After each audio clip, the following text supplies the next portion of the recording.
Olá, gente querida do coração verde e amarelo, Jornal Foco do Brasil, compromisso com a verdade.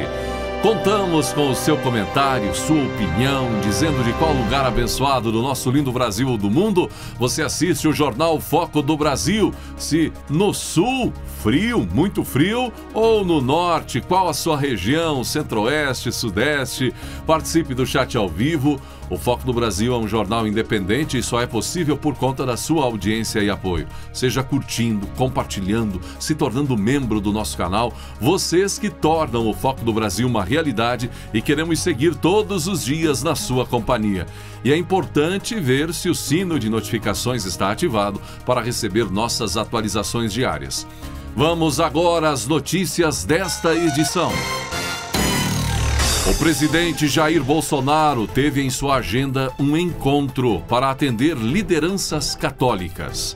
Entre os assuntos, temas conservadores com líderes católicos que estão em sintonia com princípios defendidos pelo presidente Bolsonaro. Além de ouvir o presidente, os líderes católicos expuseram suas preocupações e expectativas. O encontro foi no Palácio do Planalto. O presidente Jair Bolsonaro comentou sobre a importância de acordos internacionais firmados pelo Brasil. O Brasil tem celebrado acordos históricos esperados por décadas, além de abrir e reconquistar mercados para nossa economia. 229 acordos internacionais assinados desde 2019, abertos mais de 200 mercados para produtos agropecuários brasileiros em 51 países desde 2019, 8 acordos em áreas como tecnologia e defesa com os Emirados Árabes, assinatura de memorando de cooperação entre os governos brasileiro e japonês no campo de tecnologias relacionadas à produção e ao uso de nióbio e grafeno, acordo de livre comércio com México para veículos pesados, avanço no acordo de livre comércio entre a União Europeia e o Mercosul, concluído o acordo de livre comércio entre o Mercosul e o EFTA, o documento ainda precisa ser ratificado, diz o presidente. Ainda outros avanços, o Brasil designado pelos Estados Unidos como aliado extra-OTAN, acordo de cooperação com os Estados Unidos para a promoção de fluxos bilaterais de comércio e investimento. E ainda investimentos recordes de infraestrutura logística diante de desestatizações, entre muitos outros que têm trazido empregabilidade e desenvolvimento para os mais diversos setores em nosso país, comemorou o presidente Bolsonaro em suas redes sociais. Globo teria vetado Sérgio Reis em Pantanal? Pois é, gente, é o que andam falando. O portal Na Telinha do UOL trouxe essa informação. Quando a cúpula da Globo deu sinal verde para a produção do remake de Pantanal, diretores e também o autor aí, não é? Foram informados. Façam o que quiserem, mas o nome de Sérgio Reis está vetado. Inicialmente, o cantor não poderia participar da trama e nem da programação da emissora para contar histórias da primeira versão, como ocorreu com outros artistas. A primeira versão teve, inclusive, a participação de Sérgio Reis em 1990 pela extinta Rede Manchete. Segundo a reportagem do Na Telinha, o apoio de Sérgio Reis a Bolsonaro, apoio a caminhoneiros, enfim, fez com que a Globo desejasse distância de Sérgio Reis por conta das polêmicas que enfrentou. Mas o público cobrou forte. E por fim, recentemente, o cantor foi superficialmente lembrado em algumas cenas, quando uma de suas canções apareceu na novela. Ocorre que a versão original da novela Pantanal, exibida pela extinta Rede Manchete em 1990, teve inspiração, nasceu na casa ou em uma pousada de Sérgio Reis no Pantanal, quando o autor da obra original, Benedito Rui Barbosa, estava hospedado em pousada de Sérgio Reis, no Pantanal, e teve a ideia de escrever uma novela temática da região. Portanto, gente, desrespeitar o grande e querido cantor sertanejo Sérgio Reis é desrespeitar o Pantanal, o próprio autor do grande clássico Benedito Rui Barbosa, desrespeitar a televisão brasileira e sua história, e também o povo brasileiro, que sempre admirou este, que é um dos maiores nomes da cultura sertaneja do Brasil. Essa é a opinião de muitos diante da ausência de Sérgio Reis em Pantanal. Outro querido cantor sertanejo foi convidado e está participando, Almir Sater. Em referência ao Dia Nacional de Combate ao Abuso e Exploração Sexual de Crianças e Adolescentes, quarta-feira, dia 18, o governo federal lançou uma série de ações voltadas às faixas etárias. Entre os destaques, o Plano Nacional de Enfrentamento à Violência contra Crianças e Adolescentes, que conta com investimentos de 109 milhões de reais. A solenidade ocorreu na sede do Ministério da Mulher, da Família e dos Direitos Humanos, em Brasília. Inclusive, isso integra as atividades da campanha Maio Laranja, mês voltado à prevenção ao abuso e à exploração sexual. Em uma data simbólica como 18 de maio, o governo federal não poderia deixar de investir ainda mais na proteção de quem deve ser prioridade em nosso país. Apenas no ano passado, o Disque 100, Disque Direitos Humanos, recebeu mais de 18,6 mil denúncias de violência sexual contra crianças e adolescentes. Precisamos continuar unindo forças para mudar este cenário, afirmou a ministra Cristiane Brito. O Plano Nacional de Enfrentamento à Violência contra Crianças e Adolescentes reúne objetivos, ações e métodos para orientar a sociedade, considerando aspectos multidisciplinares, a regionalização e a intersetorialidade. Também estão incluídos os Centros de Atendimento Integrado às Crianças e Adolescentes vítimas ou testemunhas de violências. O Pacto Nacional de Prevenção e Enfrentamento da Violência Letal contra Crianças, contra Adolescentes e Jovens, a equipagem dos Conselhos Tutelares, o Observatório Nacional da Criança e do Adolescente e o Plano de Ação de Defesa das Garantias de Direitos das Crianças e Jovens Indígenas. É um plano estruturante e não são apenas ações operacionais específicas, não é para o governo federal fazer. É um grande arcabouço, uma estrutura orientadora para que estados e municípios implementem os seus planos a partir do que é oferecido pelo Plano Nacional, dizem as autoridades federais do setor. Foi anunciada durante a cerimônia, e já está no ar, a consulta pública do projeto de lei que institui o Programa de Proteção à Vida de Crianças e Adolescentes. A iniciativa tem a proposta de atender crianças, adolescentes e famílias expostas a grave e iminente ameaça de morte. Também houve a assinatura do Pacto Nacional pela implementação da Lei da Escuta Protegida, que estabelece o sistema de garantia de direitos da criança e do adolescente vítima ou testemunha de violência, Lei número 13.431/2017. O pacto se dará por meio da Portaria Conjunta número 4 de maio de 2022, assinada pelos Ministérios da Mulher, da Família e dos Direitos Humanos, da Justiça e Segurança Pública, da Cidadania, da Educação e da Saúde, além da Defensoria Pública da União e do Conselho Nacional de Justiça. O titular do Ministério da Justiça e Segurança Pública, Anderson Torres, reafirmou o compromisso da pasta com a proteção às crianças e adolescentes. Com criança não se pode errar, não se pode vacilar um minuto. É preciso que reforcemos a nossa atenção.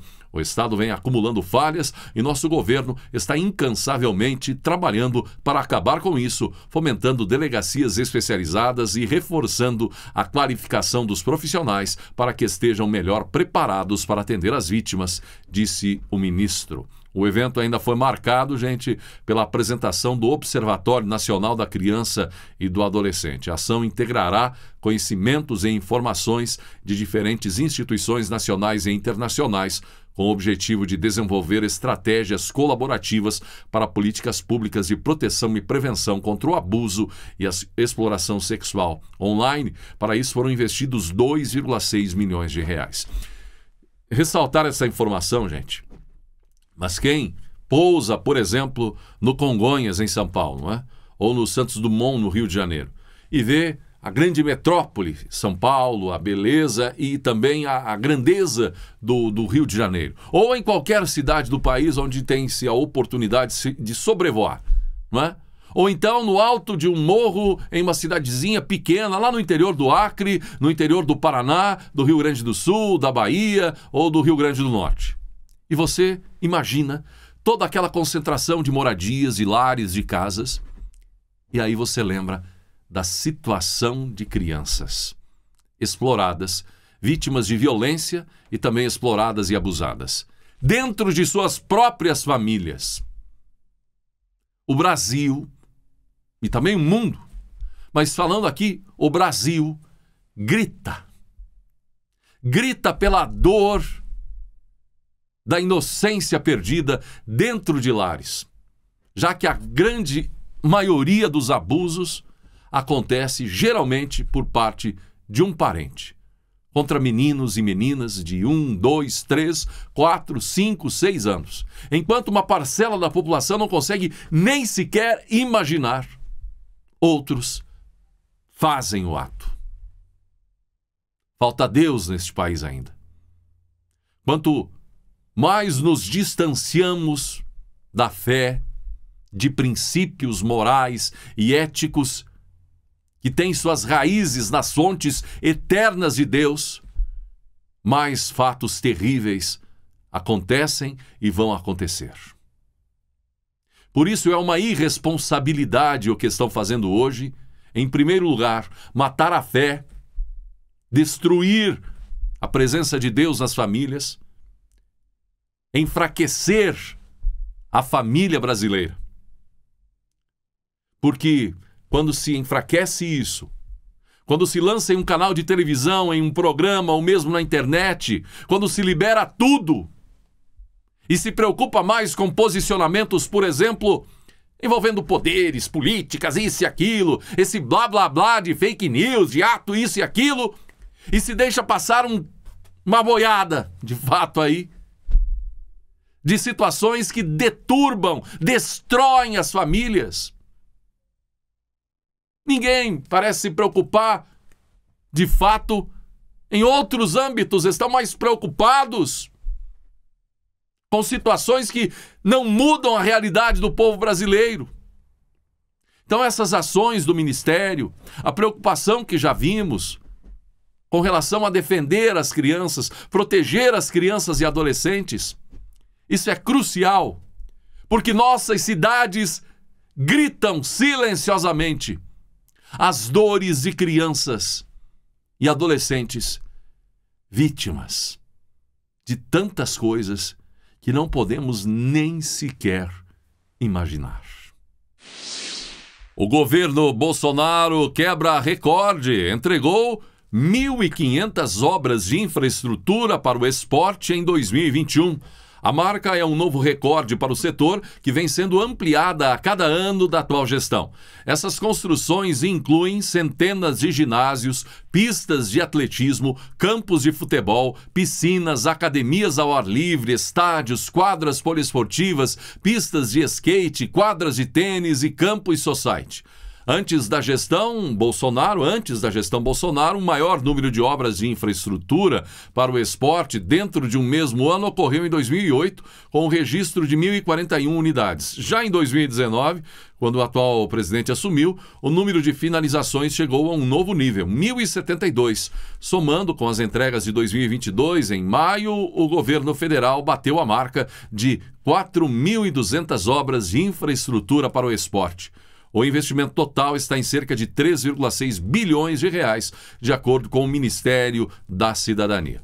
É um investimento muito importante. O esporte, inclusive, contribui para diminuir o problema da violência e exploração sexual contra crianças e adolescentes. Falar isso em alusão a esta data de 18 de maio que passamos. Bem, gente, agora é preciso fazer uma ressalva. As prefeituras, através de seus parlamentares ligados, né, à sua cidade, deputados, seja a Grande São Paulo, Rio de Janeiro ou as pequenas cidades do interior do país, elas conseguem muitas emendas parlamentares, não é? Nessa área esporte. Aquela pracinha, a quadra, não é? Agora é preciso que as prefeituras se atentem ao cuidado, à manutenção desses lugares.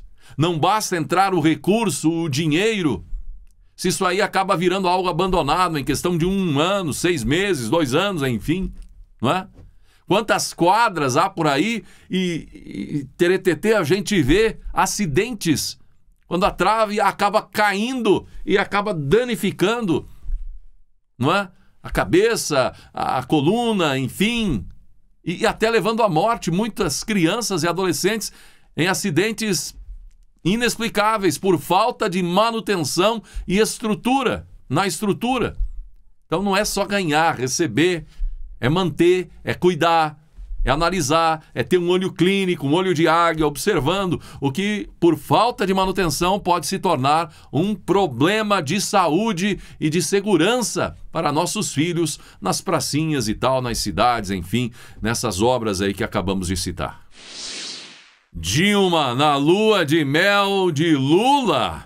É verdade, gente, mas vamos explicar como isso. Depois do casamento, a noite de núpcias. Lula e Janja passando núpcias em suíte do hotel 5 estrelas reservado na Zona Sul de São Paulo.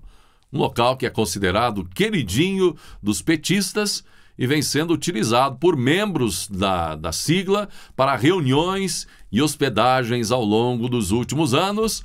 Foi palco, inclusive, do evento de pré-candidatura, do lançamento de pré-candidatura do petista. Segundo o UOL, um funcionário confirmou que a noiva visitou o hotel há algumas semanas atrás para analisar os quartos. Além de Lula e Janja, também se hospedaram no local alguns dos convidados que não moram em São Paulo. E é aqui que entra Dilma. No local da noite de núpcias de Lula e a noiva, hospedagem também para o casamento do petista com Janja, de alguns membros do PT, incluindo Dilma Rousseff. A suíte nupcial de Lula e Janja custa um valor mínimo de R$3.000, variando conforme os adicionais, como alimentação e decoração com flores, enfim. Está aí, dando o que falar ainda agora a lua de mel de Lula e Janja. O Senado aprovou a medida provisória 1089/2021 que disciplina o transporte aéreo no país e que foi editada pelo governo com o intuito de atrair investidores e desburocratizar o setor. Os senadores mantiveram o trecho incluído na Câmara, que retoma a gratuidade do despacho de bagagem de até 23 quilos em voos nacionais e de até 30 quilos em voos internacionais. O texto volta à Câmara para nova análise. A medida provisória também define o serviço aéreo como uma atividade de interesse público que, mesmo submetida à regulação, pode ser livremente explorada por entes privados. Além disso, qualquer pessoa física ou jurídica poderá explorar serviços aéreos, observadas as normas do Código Brasileiro de Aeronáutica e da Autoridade de Aviação Civil. A proposta também muda valores e tipos de operações sujeitas a taxas pela Agência Nacional de Aviação Civil. Olha, sobre essa questão aí de voltar a cobrar bagagem, peso maior de 10 quilos, por exemplo, olha, o brasileiro acabou se acostumando a carregar aquela malinha, não é, para dentro do avião, não é? Ou uma mochila, enfim, e é mais algo meio que demagógico agora retornar, já que foi, agora retornar tudo de novo. Então, depende a exigência em alguns outros pontos importantes e o apoio às companhias aéreas. A aviação regional do Brasil está meio que sendo, agora, se tornando algo mais prático, não é? E é preciso avançar nisso. Nada que atrapalhe isso. Incentivar isso. Então, os governos estaduais têm responsabilidade, desde os impostos, desde o ICMS sobre combustíveis, todo o esforço. É desumano ainda em 2022 o que muitos brasileiros fazem. Passar 10, 15, 20, 30 horas dentro de um ônibus de um local para o outro, enfim, porque não há ainda a aviação regional de fato em muitos locais do Brasil. Vimos o esforço do ministro da Infraestrutura, Tarcísio, quando ainda era ministro, e também do próprio governo em incentivar, desburocratizar, facilitar o setor, e com isso muitas linhas foram abertas, linhas regionais, não é? Tem, por exemplo, a Azul trabalhando em muitas regiões, tornando isso uma realidade, sonhos em realidade. É preciso avançar muito mais, porque a aviação regional é qualidade de vida para todos os brasileiros. Tá mais do que na hora do Brasil dar um salto muito maior ainda, gigantesco nisso. O valor bruto da produção agropecuária do Brasil pode alcançar a marca de 1,2 trilhão de reais, de acordo com dados do governo federal. O levantamento é referente ao mês de abril. A projeção fica 2,7% acima do valor obtido em 2021. O faturamento bruto das lavouras soma pouco mais de 880 bilhões, alta de 7,3%, e da pecuária 355,7 bilhões, queda de 7,2%. Os produtos que estão puxando o crescimento são café, cana-de-açúcar, algodão e milho. No ano passado, esses produtos representavam 36,8% do valor da produção total e neste ano passaram a contribuir com 44,4% do VPB, do VBP. Os valores alcançados por esses 4 produtos são recordes numa série desde 1989, informa a nota da Secretaria de Política Agrícola do Ministério da Agricultura, Pecuária e Abastecimento. Ao comentar a queda do VBB, da pecuária, a secretaria declara que os preços mais baixos estimularam essa redução. As exportações, que são uma variável chave para esse setor, vêm apresentando bons resultados para as carnes de frango e bovina. Essas têm obtido maior receita de exportações e são exportadas quantidades superiores às do ano de 2021. O VBP mostra a evolução do desempenho das lavouras e da pecuária ao longo do ano e corresponde ao faturamento bruto dentro do estabelecimento. O índice é calculado com base na produção da safra agrícola e da pecuária e nos preços recebidos pelos produtores nas principais praças do país dos 26 maiores produtos agropecuários do Brasil. E assim chegamos ao final de mais uma edição do Jornal Foco do Brasil.